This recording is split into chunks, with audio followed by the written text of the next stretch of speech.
What is up, NFL fans, and welcome back to another episode of The Way We See It. I'm Jeff Hartman, joined by my only friend in the world, Wesley Coleman. What's up, Wesley? How are you? What's up, man? It's another week closer to the draft, so that's good. We're fully Yeah. fully into April now. It's also a Masters week. We Yes. got that going on. Yes. Who's your pick? Just real quick. Who you got? Um, oh, I don't know. I've been. I mean, I Morikawa. Oh, okay. It's possible. He's coming off that back injury, but we'll see. I'll take Scotty Scheffler. I liked Rory until his little back thing, and Yeah. I would have liked him to repeat, but It's still possible. It's still possible. We'll see. So, this is not a golf show. This is an NFL show. We are here to talk about predictions, but we're going to be doing this throughout the offseason. So, we're going to do this again after the NFL draft. We'll do it again after the schedule release. And that is predicting teams that would be considered like shocking in a positive way, and then teams that are kind of shocking in a negative way. Now, before we hit record, you and I were talking about should we put some parameters, criteria, or as you put it, guardrails up for this? And you said no. So what exactly are you thinking about when you're thinking about a team that could be shocking to fans in a positive way? I mean, yes, there's the obvious way of a team that wasn't in first or second place in their division last year, Yeah. wasn't in the playoff hunt, making the playoffs. But I think there's ways to just say a team that's so I mean, you could go as far as a team shockingly winning their division. But I think there's maybe some teams that there's some certain teams out there, if they have a 8-9 record, that could be pretty shocking. Yeah. So just getting close to 500 could be a big deal, or even like being in wild card contention with 2 weeks left in the season. That would be pretty shocking for a number of teams in the NFL. Do you want to do one AFC, one NFC, or do you just want to keep it open? I do have one AFC and one NFC, but it wasn't on purpose. Okay, well, let's do it then. So let's start with the AFC. The AFC, who's your team that will shock people this year in a positive way? So I think a good example would be the New England Patriots last year. And they were what, 3-14 the year prior, and then Mike Vrabel comes in and has them competing in the schedule and all that stuff. We get it, but they go to the Super Bowl. Doesn't have to get there. But who do you got in the AFC? Again, this is not in a shocking way. I don't think they're gonna make the playoffs, but I'm gonna pick the Las Vegas Raiders. I thought you might go there. I'm the Kirk Cousins signing just really like shores it up for me. I think that what they're doing with Clint Kubiak, he's a great coach, but honestly, the mistake that they made, or however it happened, the fact that they retained Max Crosby while also adding Nakobe Dean and Tarn Johnson, Kwity Paye was added as well, Quay Walker. And then, of course, we talked about Jalen Naylor and Tyler Linderbaum, their center. The fact that they kept Max Crosby with adding these veterans and now adding Kirk Cousins, they're making the moves of a win-now team. And obviously, they realize they're early in their rebuild, but I think that they're going to shock some teams. And I'm not sure if they might do okay in their division, even against the Chiefs, who have got a lot going on. And, Mahomes we're coming back from injury, and then the Chargers. So I'm going to pick the Raiders. I don't think they'll make the playoffs, but I think that I could see them being 8-9. I'm going with another team that is in that same mold, meaning they were really bad last year. Again, not predicting them to make the postseason, but I think you would see a really big step in a positive way. I'm going to go with Tennessee, actually. The Tennessee Titans. They were in contention for one of my teams. They were 3-14, man. Like, they were bad last year. Cam Ward got hit so much. I think and again, this is why we're going to do this again after the draft, because if they nail the draft to get some really good players and they do well with their draft capital, then that might kind of accelerate this process a little bit for me. But I do think that getting rid of the new coaching staff, Robert Saleh's there, and they just started their offseason program as teams that have a new coach can. What's your take on the Titans? I mean, I could see them doubling their win total for sure. I like Cam Ward a lot.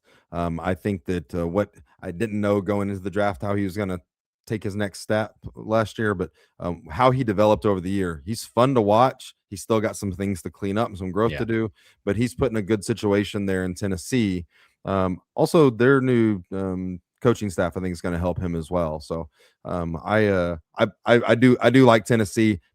in that same mold as the Raiders. As I mean, 8 wins might be a huge shock for either one of those teams. Oh I yeah, think a lot of people would absolutely. not be predicting that.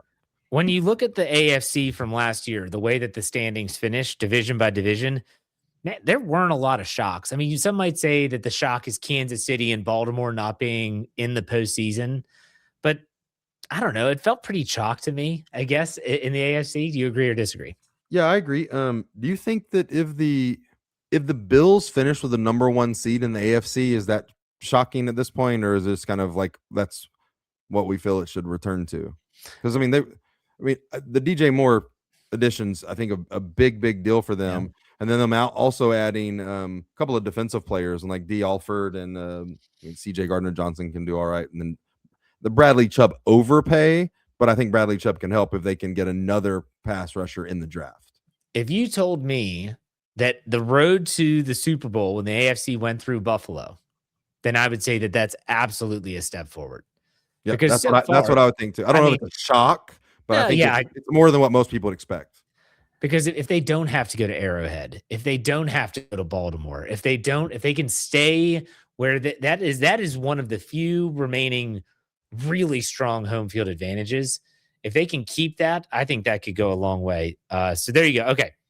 Any other shockers or anything you want to bring up in the AFC? I was tempted to say the Dolphins. They are completely gutting their roster, Right. but sometimes that's exactly what you need. That's exactly what you need to kind of restart it. They had 7 wins last year. I'm not about to suggest they go up from that, but I don't know. There's something about the Dolphins, new coaching staff, new quarterback. They're cleaning house. I don't know. Is it? I'll just say no. Not the Dolphins, but if a good playoff team. Listen, I'll give you some credit. With Pittsburgh did win their division last year. I think maybe some people would get lost in remembering that. I think Cincinnati's going to be well improved, and I think Baltimore's not going to be. But Pittsburgh adding Rico Dowdle and Michael Pittman Jr. I think is a big deal for them. They also added a couple of defensive backs with Brisker and Dean. The big question mark is obviously Aaron Rodgers, and not just does he come back, but is he as good as he was last year? Can he be better than he was last year? Another year in the system. There's a huge question mark there with do they even have a quarterback? And if they do, is he 43 years old? But I think that they've made some moves for a team that probably the way they finished the season, most people will forget that they actually did win their division. Yes. They went out with a whimper at the end of the year and in the playoffs. Yeah. For me, I look at it and say that honestly, I wasn't going to bring up the Steelers till post draft. If they get themselves like a good guard and a really good receiver, now all of a sudden, Aaron Rodgers, if he does come back, which I think we all assume he will, soon, if he can be protected and he has weapons to throw to, because I do like Rico Dowdle and Jalen Warren as a 1-2 punch in the backfield, then I feel different, but I'm not about to say the Steelers are going to shock anyone and like win a playoff game just yet, because there's so many different pieces that are still missing, quarterback, and I want to see what they do in the draft. So I wasn't about to play home. I'm not one of the big Aaron Rodgers haters, like most people who have just always disliked him if he didn't play for your team. But I think he'll come back. Having said that, it would not surprise me at all if 2 days after the draft he's like, nah, I'm done. I'm like, oh, like with everything's built around him coming back, and he's like, nah, I'm good. Couldn't have told us that 2 days ago. Okay. All right, let's go over to the National Football Conference, the NFC. Same question. Teams that are going to be shocking in a positive way. What do you got first? I thought this one was kind of more easy for me of what I believe. And this is, I think this team's going to make the playoffs. I'd predict them to win their division right now. But I'm going Washington Commanders. Oh, okay. I think that health of Terry McLaurin and Jaden Daniels, and they signed a lot of players. And I think they did a lot of stuff of maybe some players that are, not quite second tier, but underrated players that they could get. Odafe Owa, Clavon Chason, Diami Brown, all guys that can definitely play in the league. I mean, even like somebody like Jerome Ford. Jerome Ford's like him and Rashad White. That's a great running back tandem to add with already having a running back.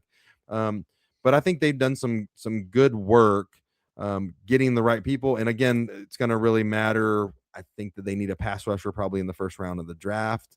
If they go that way, and I think that the other teams in their division, Eagles, Cowboys, and Giants, I think that they can compete with all three of those teams.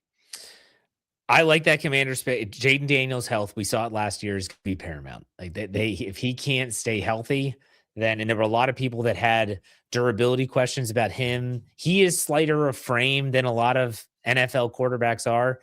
We'll see what happens in year 3. I agree with you. I think he is durable, but that's going to be the key and the crux to that. You said winning the division. I'm going to stay in the division, and it's not going to be a playoff team, but I think the New York Giants are going to be a hell of a lot better than they were a year ago. If Jackson Dart cannot get killed and on his own accord, if John Harbaugh can teach him to run out of bounds or slide, you think about some of the moves that they've made and are expected to make. He brought a lot of players from Baltimore to New York. I think that a lot of people overlook good coaching. And I can't stand the guy because of the division and the Ravens-Steelers rivalry, but man, he's a good football coach. And players like him and they like to play for him.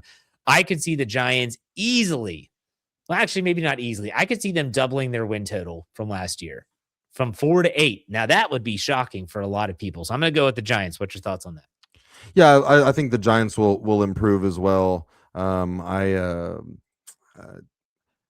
The Jackson Dart health thing, that's a big question. I totally forgot about Malik Neighbors too. Malik Neighbors coming back, and I'll tell you what, I like Harbaugh signing is great for them. And then if Odell Beckham Jr. comes back the way he's talking to Harbaugh about, that'd be pretty funny. But Malik Neighbors coming back. The Giants competed with people last year. They just ran out of steam by the end of the fourth quarter, and they lost a lot of games late. But they were in games, and that was without Malik Neighbors at all. Yeah. So I do like them to win some games. We may talk about the impact of them winning some games here in a minute. Okay. Now, any other teams that you would say, hey, watch out for this team? They could shock people in the NFC. I mean, I'll just say the people will list the New Orleans Saints on this because they are going to win their division this year.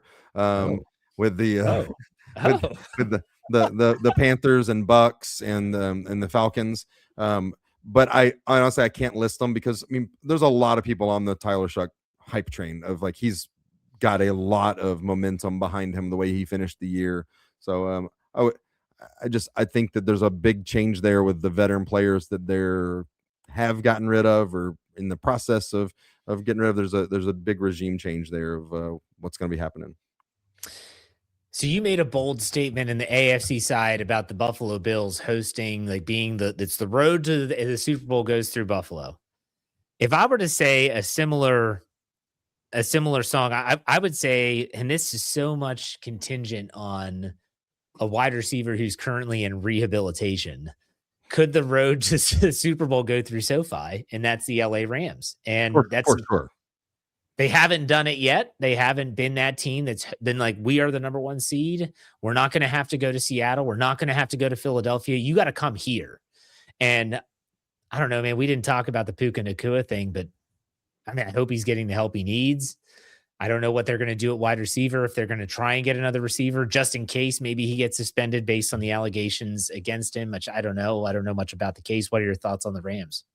I think they are the overall pick to potentially win the Super Bowl, not only be the NFC 1 seed. I think that they're just I believe that probably the draft is going to help strengthen that, and they're going to look pretty tough going into the year. If again, now we speculated Matt Stafford didn't play or even almost practice the entire offseason last year because of back injuries, and we assumed that it was going to plague him all year long because from what we understand, like 10 days before the game, the season, first game of the season, he couldn't throw a ball, or wasn't throwing a ball. So obviously there's still questions about that, but I think that they're set up to be like a powerhouse. You concerned about Nacua potentially facing suspension? Oh no, not at all. No? Okay. No, I don't think so. All right. Okay, now let's go back, and we can do this AFC, NFC as well. Let's do teams that are going to shock people, but for the wrong reasons. They're the teams that are like, oh my gosh, what happened? Who you got here in the AFC for that dubious honor? No surprise. Me and you have talked about it a few times. I've already predicted on this show that the New England Patriots will not make the playoffs next year. Yep. Now I don't know if that's just like an easy one now because I've heard quite a few people say it. I will say that I think me and you said it first because I was saying it during the Super Bowl. Yeah. But I think that it could be a huge fall from grace from this first place schedule that they're going to have this year. I think it could be tough for them after a 14-3 year. I agree with you because, and you know, I remember They did have the easiest schedule in the league yes. last year. Their opponent's win percentage was .391. Yes, and I remember leading up to the Super Bowl, and you and I were talking, and we were talking about not just the schedule, but the quarterbacks that they had to face in the postseason. You know, they had to play the Broncos without Bo Nix, and all these different things that were happening. It just felt like everything went their way, and now they have a first place schedule, which is going to be much more difficult and daunting. And I just don't see the Patriots. I'll go out on a limb. I don't think you said it. I agree with you. I think you said it. I don't think they even make the playoffs. That's what I said. Yeah, they're not making okay. the playoffs. Okay. Well, and here's the other thing. So I say that strength of schedule of .391, and like we don't know what that means. I was like, oh, so it was the lowest in the NFL last year. It was the lowest opponent strength of schedule in the NFL since 1999. Yeah. They had the easiest schedule in 26 years. So, I mean, and then we saw what happened in the playoffs where, you know, CJ Stroud has one of the worst playoffs games you could possibly have. The Broncos beat them if it's in anywhere besides Denver where a kicker can make a field goal, or if the Broncos have their starting quarterback or even a good backup quarterback. And then, I mean, the Super Bowl looked closer at the final score, but that was way out of hand halfway through. Totally agree. Now, my shocking in the AFC is I'm cheating a little bit because I'm going to take more than one team here, but I think that the AFC South only gets one representative in the playoffs. You look at Jacksonville, they finished 13-4. They shocked a lot of people in Liam Cohen's first year as the head coach. The Houston Texans, man, you talk about CJ Stroud in one of the worst playoff performances. People forget that in the Monday night victory over Pittsburgh, he played awful in that game too. Yep. Right. It was like a stretch. I don't know what's going on with CJ Stroud. I'm not so sure if the Texans are super confident that he is the answer long-term unless he can turn it around and start playing better in big games. And then you have the Colts, and we talked about the Titans. I only think one of those teams between the Jags, Texans, and Colts gets in. The Colts, they're up in the air based on the health of their quarterback and Danny Dimes. I don't know what's going to happen there after his ruptured Achilles tendon. But I'm going to go out on a limb and say only one team. And people might say, what happened to the AFC South? Well, I don't think it's that great anyways. Yeah, I think Jacksonville is going to be, and I like Bashal Tutin, the running back in Jacksonville, but he did a really good job complimenting Achane last year. Yeah. So their running back going to New Orleans is going to hurt them a little bit. I think it definitely becomes a fight between Jacksonville and Houston. I think Houston's defense is amazing, and I think that Houston's going to find a way to support Stroud this year. So I think Houston wins that division, is the only team to make the playoffs. Jaguars don't have a first-round pick because they traded that away for Travis Hunter, which, did I read correctly? Because he missed the majority of the season with that injury. Is he DB only or wide receiver only this year? No, I think that the intention is for him to play more defensive back. Okay. Yeah. Man, you think there buyer's remorse there? You think they're regretting that trade? No, I don't think so. I think he was learning his way, but he missed about half the season, and he was making some plays, more and more plays towards the end of that. All right, fair enough. Let's go to the NFC side. There's a lot of ways I could go with this one, but where are you going first? Philadelphia Eagles. Oh, that was one of them. I was. and it's how bad is it going to be? Are you talking playoff miss? I mean, I think I think they're gonna be fighting for a wild card. I'm predicting that Washington's going to win that division, but with the Giants getting better and the Washington getting better due to health, that's a real. I don't know if the Giants can be competing for the division, but it's going to be 4 teams that can all have at least 7 wins. So you get real down to the last couple of weeks where just about anybody can win the division. But I don't think it's going to be one of those years where the Eagles are running away with this. Problems they're having on their own of. Now they have that first place schedule this year, and the drama, like at some point, the drama overtakes them, and we've got whether it's AJ Brown or Jalen Hurts or who's calling their own play or who's even a good quarterback and all. I mean, at some point, and not handing the ball to Saquon Barkley. I mean, at some point, there's a problem, right? Do you think AJ Brown plays another snap for Philadelphia? That one's tough. I don't think anybody meets their asking price. Okay. Can the asking price come down? Yeah. I mean, I'll say that right now. I'll say that he's still there. To me, I would look at this and say, if they're going to get a deal done, Philadelphia could easily just say, look, we're going to have you on the roster and you're just going to play this year. They have to get a deal done before the draft if a deal gets done. So let's say New England, which has been the most prominent rumored suitor. Hey, you have 2 weeks now, roughly, to get a deal done. And if you don't, there is no deal, because last year you look at the Steelers, they waited till after the draft. They traded George Pickens, and it was for a 3rd round selection. Terrible. The asking price definitely went down. So that's a similar thing. Okay, for me, a team that I think one thing I want to say about the Eagles. Sure. Because I didn't want it to be just about the drama, but with all this stuff that is going on with the drama and the questions with Saquon and AJ and Jalen Hurts all on the offensive side, this is a team that let go of their offensive coordinator. The best offensive line coach in the NFL left because of all that, and he wasn't happy. Their secondary coach, who was a good secondary part coach, went to be the defensive coordinator for the Dallas Cowboys.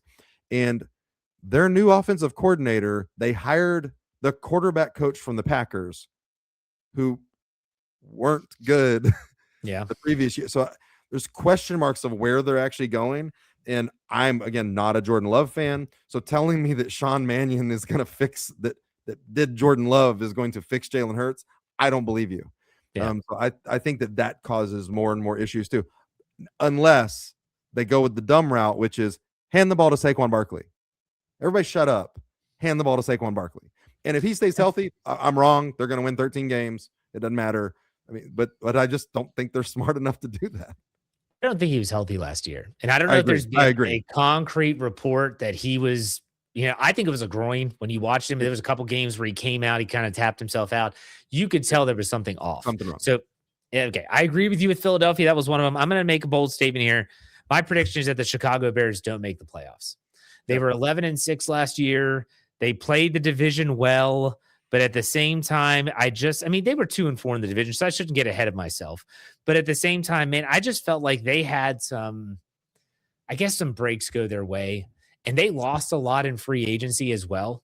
They had 7 wins where they were trailing in the final 2 minutes of the game. Yep. A lot of one-score victories.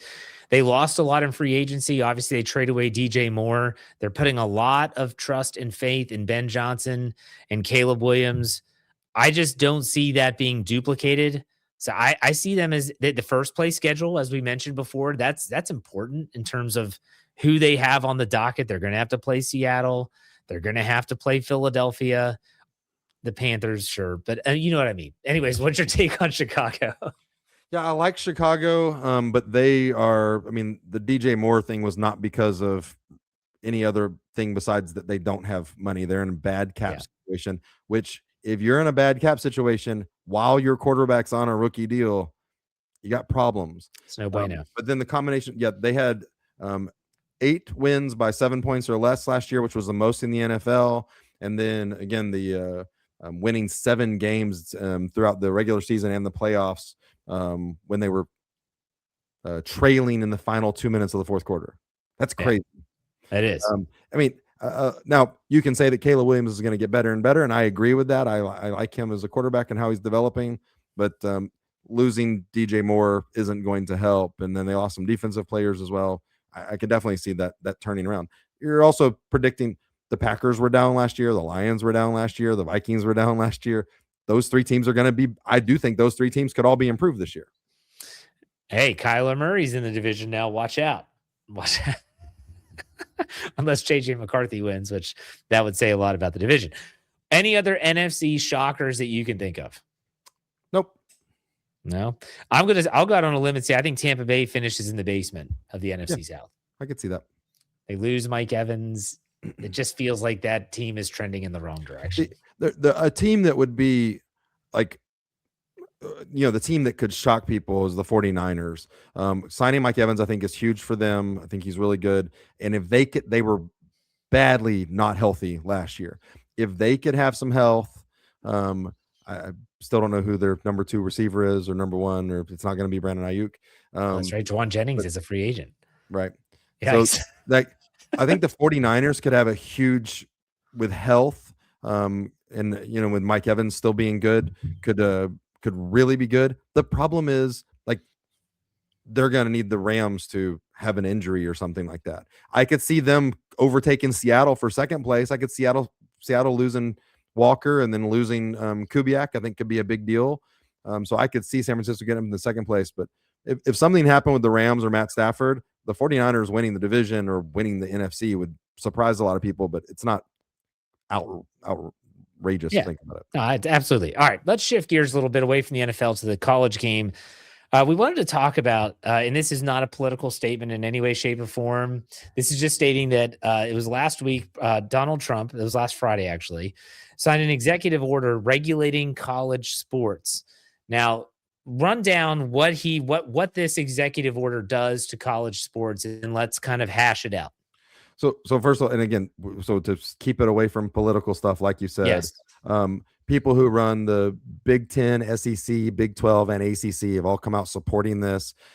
There's been a lot of bipartisan support for something to happen to help out college sports. And college sports, the people who run it and the people who run the NCAA are asking for help from the government for legislative help, because the states are able to do their own thing right now.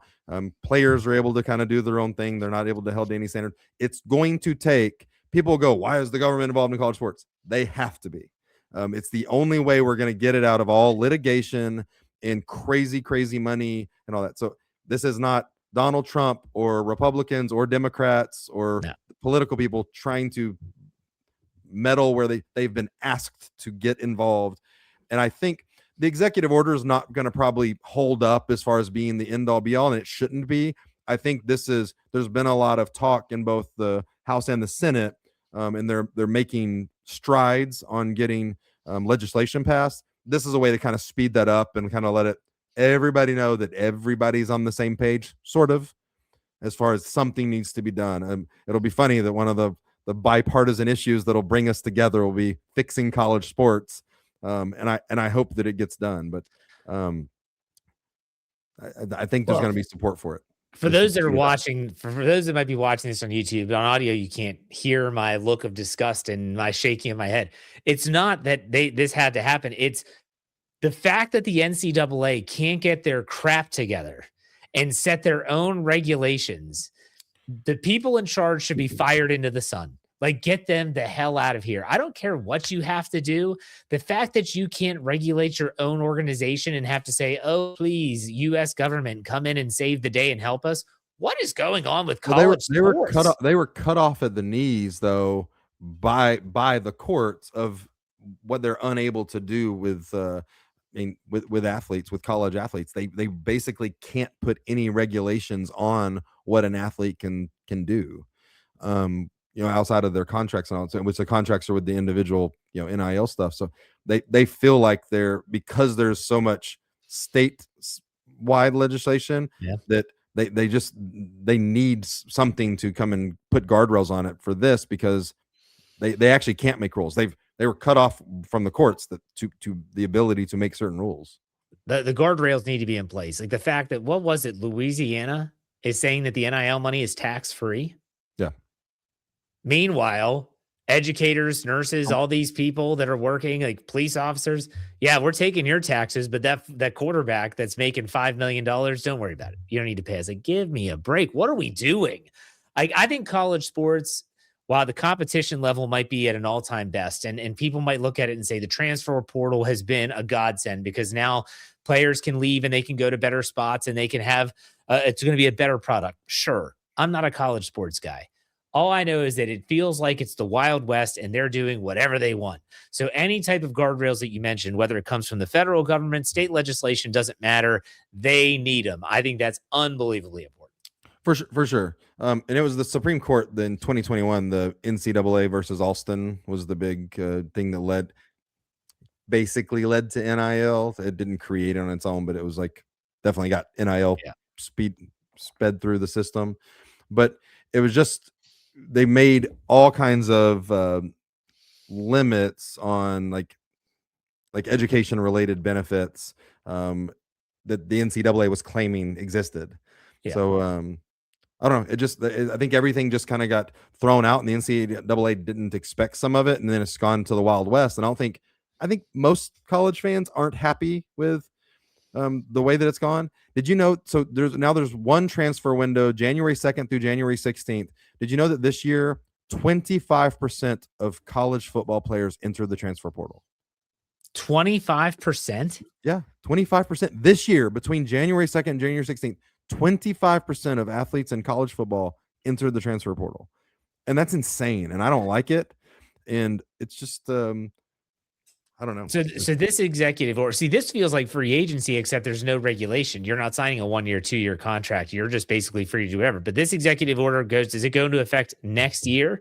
So stating that if they've already had one internal transfer that they can't go anywhere again, or is that grandfathered in? Like, I'm curious about the No, it's supposed to go into effect now. Having said that, I think that everybody admits that the executive order would not hold up in court against legal scrutiny, but it sets us in a direction of where most people agree that we want to go. And I think it's going to lead to legislation being passed before it matters, before the next season. Yes. I'm sure this will eventually end up in the Supreme Court because that's what needs to happen. That's what I want the Supreme Court working on. Let's talk about college sports. Right. Give me a freaking break.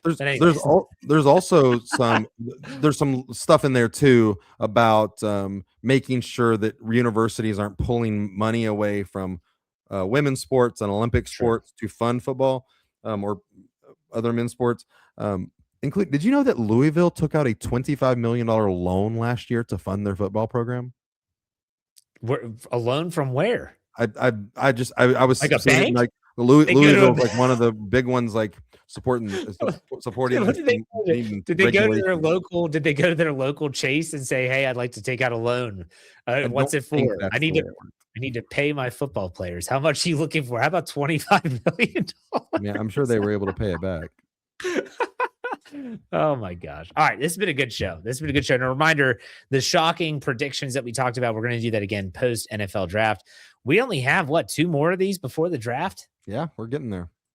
We're going to have to be doing some predictions here soon. That's coming up for sure. Like predictions for the draft. We did predictions today, but all right, Wesley, that's right. What's going on with the Dome Patrol and your social media handles?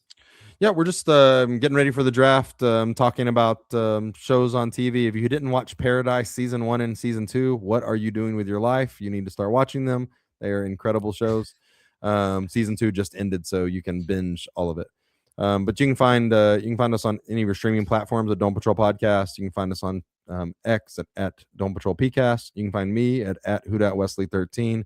I'm sure that there will be some golf back and forth between Jeff and I on X this week. Jeff, where can we find you and your barbecue Steelers golf coverage? We got it all at Hartman, Hartman, HARTMAN_PIT. This is going to be a big golf weekend. So if you don't like golf stuff, you can just stay away for the weekend. But other than that, you can find me at Steel Curtain Network, wherever you get your podcast, at steelcurtainnetwork.com. Been another good show, man. Enjoy the Masters. Enjoy the weekend. We'll talk next week. Take it easy, Wesley. See you, man.